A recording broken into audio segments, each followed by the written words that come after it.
collection. In this step, we gather data from various sources, ensuring that the data is relevant and of high quality. Data can be collected from databases, APIs, or other platforms. The quality of the data collected is vital, as it directly impacts the performance of the machine learning model. I need to determine what data the company has and identify the sources. This includes user data like demographics and purchase history, as well as product information such as inventory, ingredients, popularity, and customer ratings. Gathering comprehensive data is essential for building an effective model. Next, let's look at some popular places where we can find open data for our projects. First, we have openml.org. This site offers a lot of datasets and tools for machine learning. Next is cadglue.com, a well-known platform that not only has datasets but also hosts competitions and learning resources. We can also use paperswithcode.com, which links research papers with the datasets and code used in them. Another great resource is the UC Irvine Machine Learning Repository, which has many datasets for different tasks. Additionally, we can explore Amazon's AWS datasets, where we can find a variety of data hosted in the cloud. Finally, we have TensorFlow datasets, which provide ready-to-use datasets specifically for deep learning projects. These repositories can help us gather the data we need for our machine learning models. Before continue to getting data in machine learning process, let's briefly talk about Google Colab and Jupyter Notebook. Google Colab is a cloud-based platform that allows us to write and run Python code directly in our web browser. It features built-in Jupyter Notebook functionality, making it easy to share and collaborate.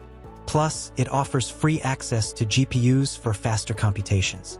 Jupyter Notebook is a tool we install locally, allowing us to create documents with live code, text, and visualizations. It's great for interactive coding and customization, but requires local setup. In summary, Colab is great for collaboration and convenience, while Jupyter Notebook offers more control on your machine.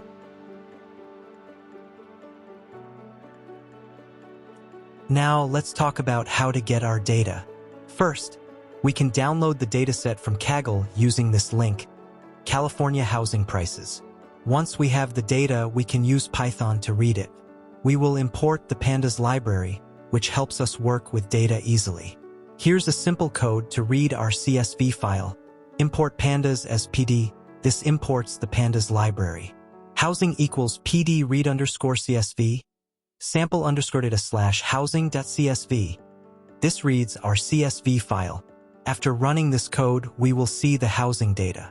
It contains different columns, such as longitude and latitude for location, housing underscore median underscore age to see how old the homes are, total underscore rooms and total underscore bedrooms to understand the size of the houses, population and households for demographic details, median underscore income for economic information, median underscore house underscore value to check house prices, ocean underscore proximity for nearby water bodies.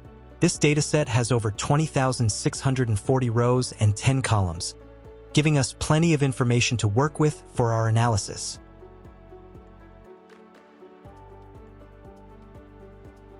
Let's talk about how to read our data files. We can use different functions from the pandas library, which make it easy to read files. Here are some common options. PD read underscore CSV. This is the most common function to read a CSV file. For example, housing equals PD read underscore CSV, file.csv. PD read underscore Excel. If our data is in an Excel file, we can use this function to read it. Data equals PD read underscore Excel, filed XLSX. PD read underscore JSON for JSON files. We can use this function. Data equals PD read underscore JSON, file.json.